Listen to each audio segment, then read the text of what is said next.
So it seems as though for season 8 of The Real Housewives of Potomac, Robyn decided that she wanted to get on TV and play bald-headed games every week. Candice, I got a piece for you too.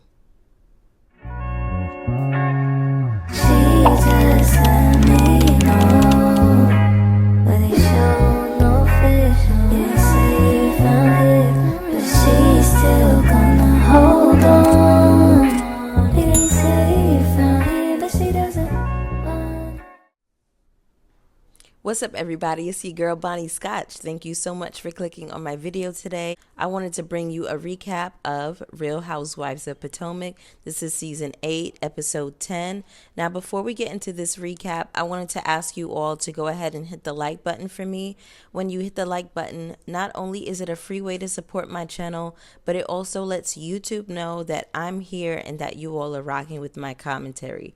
So YouTube starts to shoot my content out to an audience just like you, viewers who ordinarily would not get an opportunity to connect with my channel.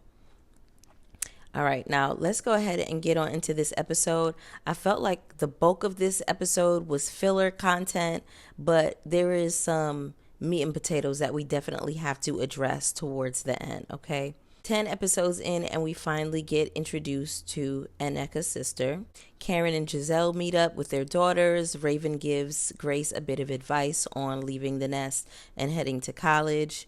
Juan and Robyn are at the chiropractor. She asks him about finding a job, and she asked that before he found a job, that they intentionally spend time together. He pretended to be asleep for that.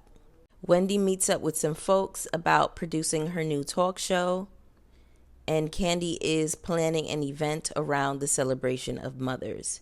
She invites pretty much everyone. She says that she wasn't going to invite Gizelle, but from the text that she sent to Robyn, it looks as though she extended an invitation to Gizelle through Robyn. Did I read that wrong? Do I have that right? I wrote here in quotes, "I'm hosting a Mother's Day brunch, and I would love to have you and Gigi there if we could put our differences aside to honor our mothers and come together." Who's Gigi? Is Gigi Robyn's mother? It better be Robyn's mother and not Gizelle. Gigi? Who is that? Gigi is a term of endearment, right? Gizelle is not endeared to you in any way, so I don't get why you would be calling a woman who accused your husband of SA. Before all y'all start typing fast and say Gizelle never accused him of SA, she definitely did. Because when Ashley was relaying to Candice that Deborah said that Chris was flirting, Gizelle took that outside to where Robyn was sitting in the van and said, "Oh, Chris grabbed Deborah's butt." That's an accusation of SA. So let's get really clear on what it is. Also, when Gizelle came back this season and said, "Oh, he forced me into a bedroom and closed the door," that's SA as well. So I feel like a lot of you need to look the definition up and get it together in your minds. Because last year the story was totally different. It was he asked you to talk and you said, "Yeah, come into my room because my glam is in the room." And then when you got there and you found out that glam wasn't in your room, you felt like everything was not okay. Meanwhile, you were the one who set the standard for yourself that you won't talk to married men in a closed bedroom or behind closed door. It wasn't a bedroom. They were at, were they at a hotel? I don't know where they filmed this, the reunion. You have this standard for yourself, Gizelle, where you decide that it's not okay for you as a single woman to be behind closed quarters or closed doors with married men, but in the same breath, you feel like it's okay to talk about married men's penises. You won't be in a room alone with them, but you'll talk about their penis because you've been talking about Chris's penis for a long time. He could have said, "Gizelle, that makes me very uncomfortable. That's nasty." But you'll sit around and you'll talk about this man's genitals, but it's not okay for you all to talk in a room together. Oh, okay.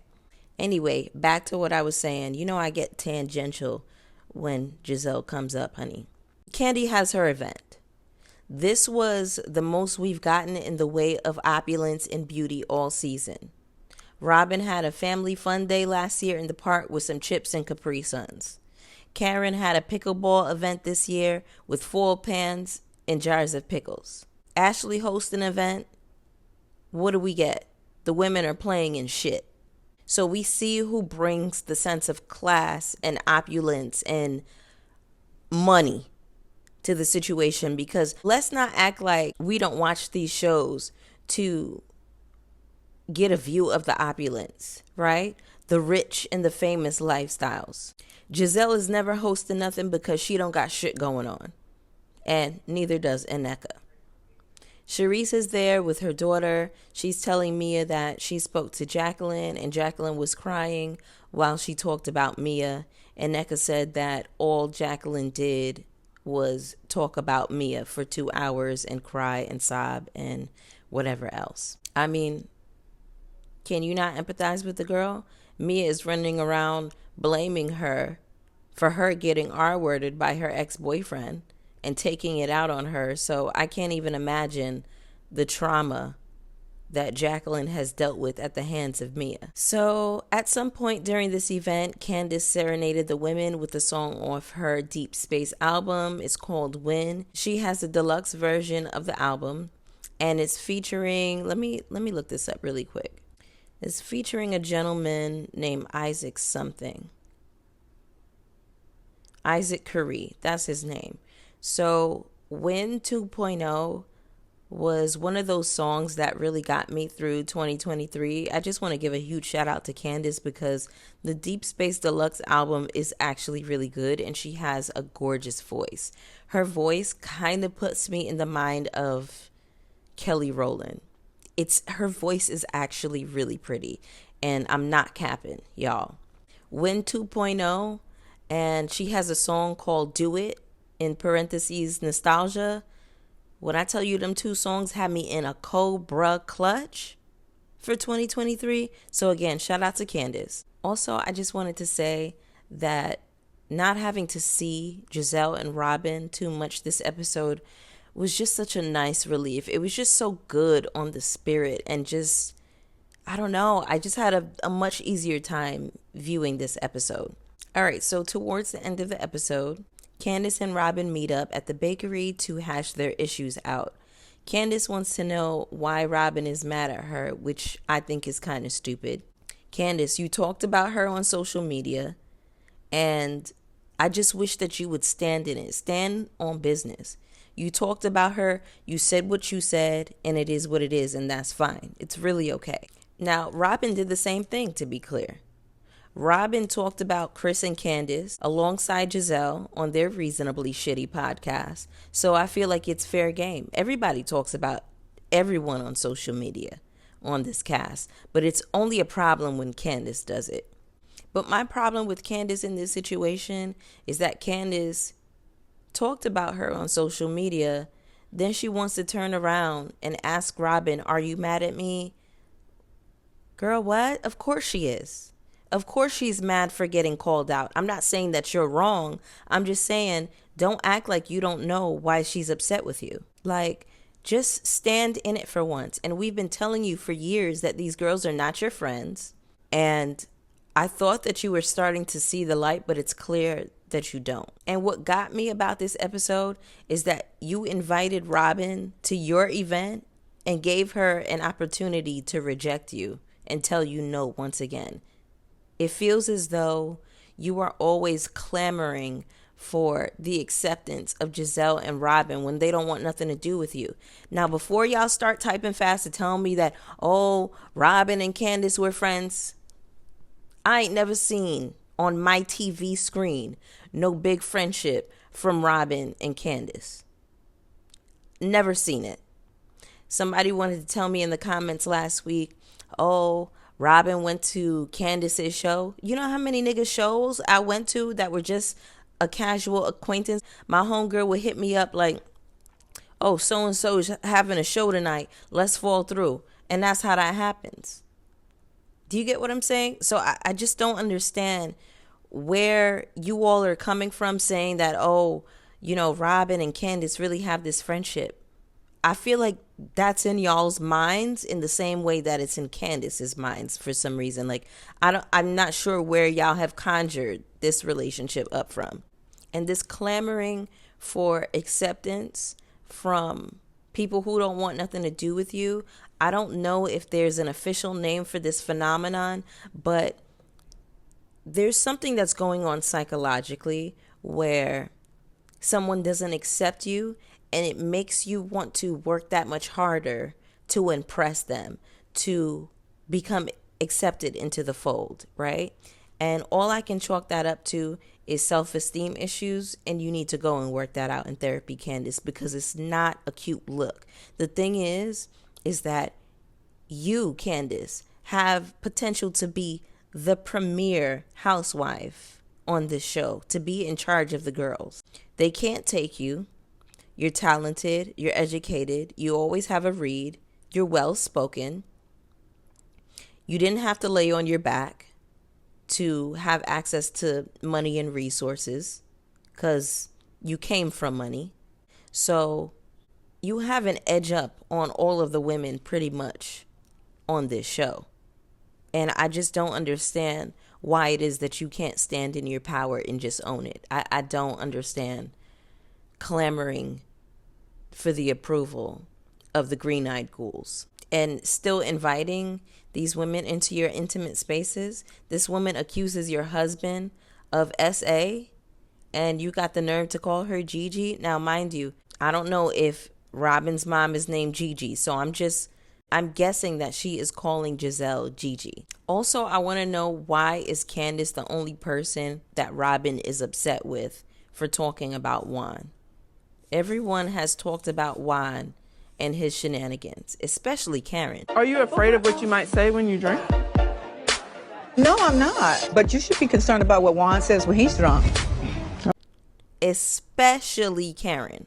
I'm the one that's walking down the aisle again. When is your wedding? When's yours? It will be soon. In a protected environment where loved ones can come together and wish each other well, in a real wedding, in a real relationship. But I don't see any kind of real venom being doled out in Karen's direction. I feel like Robyn has some big nerve for acting as though Candice was not a good friend to her, but in reality, Robyn was the one who brought a speaker to the dinner table to air Candice out. Now, here's my thing. If y'all were really friends and you heard Candice talking about you on the live, like, I'm trying to put myself in the situation. Like, if I were at a table with mutuals and my actual real life friend, my homegirl, said on a live, these bitches is fake, these bitches are not real, I wouldn't automatically think that she was talking about me. I would be like, oh, she talking about y'all. And then I would go pull her to the side and be like, girl, what's tea? Like, what happened? Like, why are you talking about them like this? What's going on? Right? So that's further indication to me that Robyn and Candice weren't really friends like that. Because somebody who is really your friend, you're not going to just come and blast them, put a speaker on the table and be like, oh, she said whoop-de-woo. You're going to pull them to the side like, girl, like, and even if you thought she was talking about you, you'd be like, girl, are we good? Like, why were you saying that in the live? Like, what was that about? You would definitely be like, hey, friend, what's the tea? What's the situation? Robyn has a lot of smoke for Candy talking about her on social media. Like, she wasn't the one on Patreon with Giselle talking about Chris. We all talked about you and Juan, right? It's called social media. You are literally being social on this platform, on whatever platform of media you are choosing to interact on, right? It's not anti-social media. It's social media. So people are talking. Meanwhile, Robyn and Giselle are having a kiki, speculating about whether or not Chris was cheating on Candice. So Robyn has not been a stellar friend to Candice, yet she wants to hold Candice accountable for not being a good friend to her.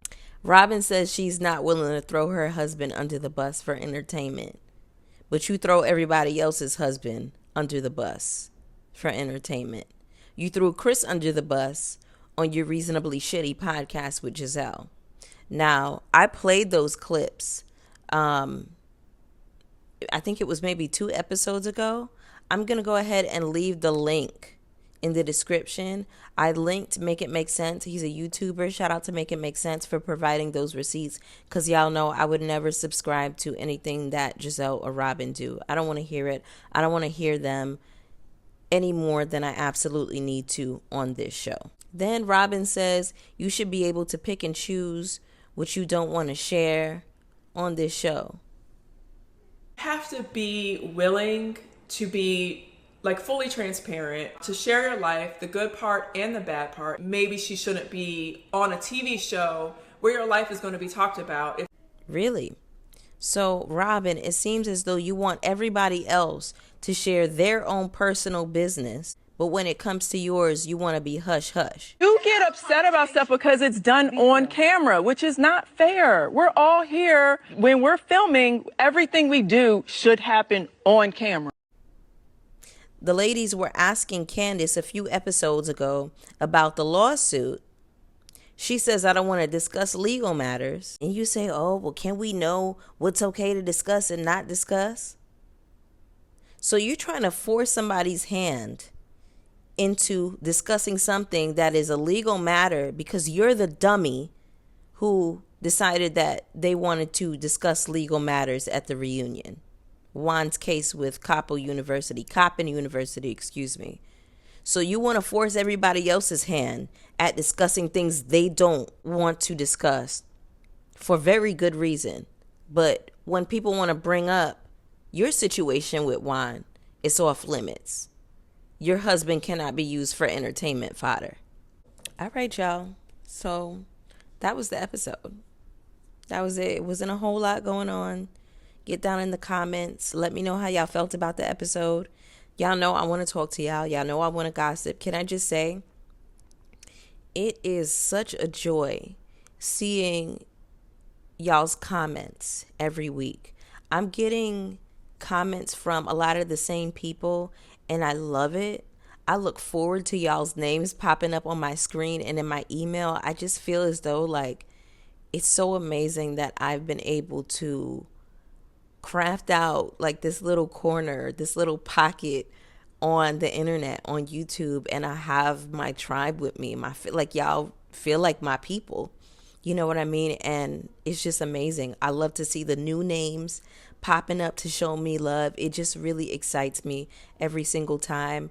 I mean, it is a lot of comments, but I'm not complaining. That's not a complaint. It's just I'm in awe of the love that you all have been showing me over the past few weeks. And sometimes I reread the comments just to give myself a bit of encouragement when I'm having like a rough moment or a rough day or whatever the situation is.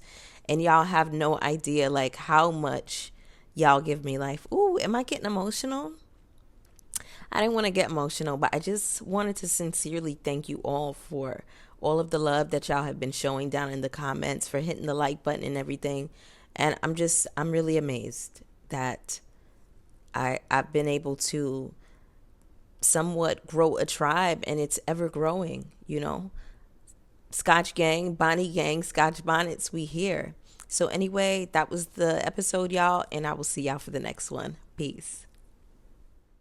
I've been all in my phone, I got options, and I don't wanna tell you to drop it.